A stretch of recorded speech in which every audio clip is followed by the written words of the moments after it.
एक ज़माने में, एक सरजमीन में जो ज़्यादा दूर नहीं था, एक जादुई जंगल था जहाँ दरख्त सरगोशी करते थे और जानवर खामोश लहजे में बात करते थे। ये जंगल जादुई जंगल के नाम से जाना जाता था और यह हैरत और असरार की जगह थी। एक धूप वाली सुबह, जब परिंदे अपनी मीठी धुनें गाते थे, लियाम ने फैसला किया कि आखिरकार वक्त आ गया है कि वो अपने अजीम मुहिम जोई का आगाज़ करे।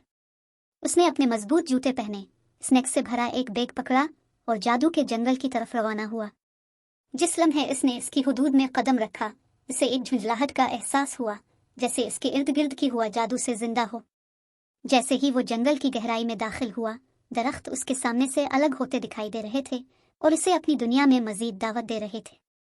जल्द ही इसका सामना एक दोस्ताना गुलहरी से हुआ जिसका नाम स्पीकी था, जिसने इसका रहनुमा बनने की पेशकश की। लियाम को जंगल के छुपे हुए अजायबात के बारे में बताते हुए चीखता चला गया। उन्होंने रंग बिरंगी खुम्बियां देखी जो अंधेरे में चमकती थी, और एक चमकता हुआ दरिया जिसके बारे में कहा जाता था कि वो आने वालों के लिए नेक ख्वाहिशात का इजहार करता है। जंगल के मुजाफात में एक आरामदेह छोटी सी कॉटेज में लियाम नामी एक नौजवान लड़का रहता था। लियाम एक बहादुर और मुतजस्सिस बच्चा था जिसने हमेशा जादुई जंगल की तलाश का ख्वाब देखा था। उसने अपनी दादी से इन जादुई मखलूक के बारे में कहानियां सुनी थी जो जंगल को घर कहते हैं, और वो खुद उन्हें देखने का इंतजार नहीं कर सकता था। लियाम का दिल जोश और खुरूश से धड़क रहा था जब वो और उसकी की जंगल में गहराई में चले गए। वो सैकड़ों साल पुराने दरख्तों के एक झाड़ी से ठोकर खाकर एक दूसरे से ऐसी जबान में बात करते थे जिसे वो समझ सकते थे।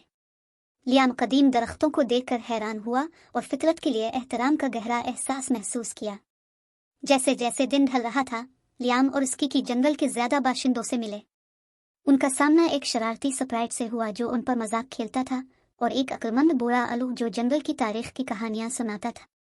यहाँ तक कि उन्होंने हिरन के एक खानदान से ठोकर खाई जिसने लियाम को अपने बैग से मीठे सेब खुलाने की इजाजत दी। जैसे ही सूरज उफक के नीचे डूबने लगा, लियाम जानता था कि घर वापस आने का वक्त आ गया है। सक्विकी ने इसे वापस जंगल के किनारे तक पहुंचाया और उन्होंने अलविदा कहा। लियाम ने अपने नए दोस्त का शुक्रिया अदा किया और जल्द ही दोबारा मिलने का वादा किया। वापस अपने आरामदेह कॉटेज में लियाम अपनी दादी से अपने एडवेंचर के बारे में बात करना नहीं रोक सका।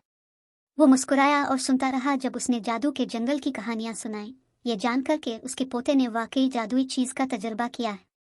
इस दिन के बाद से लियाम बाकायदगी से इनचनेटेड फॉरेस्ट का दौरा करता था, नए दोस्त बनाता था और हर दौरे के साथ मजीद राज दरियाफ्त करता था। इसने सीखा कि जंगल का असल जादू सिर्फ इसकी परफितन मखलूकात और छुपे हुए अजायबात में नहीं है, बल्कि इसने इसके और कुदरती दुनिया के दरमियान पैदा किया है। और इस तरह नौजवान लड़का और जादूगर जंगल हम आहंगी में रहते थे, हर एक दूसरे के लिए खुशी और हैरत लाता था। ये एक ऐसी दोस्ती थी जो जिंदगी भर कायम रहेगी, और लियाम जानता था कि उसे अपने घर के पिछवाड़े में ऐसी जादुई जगह मिलने पर वाकई खुशी हुई।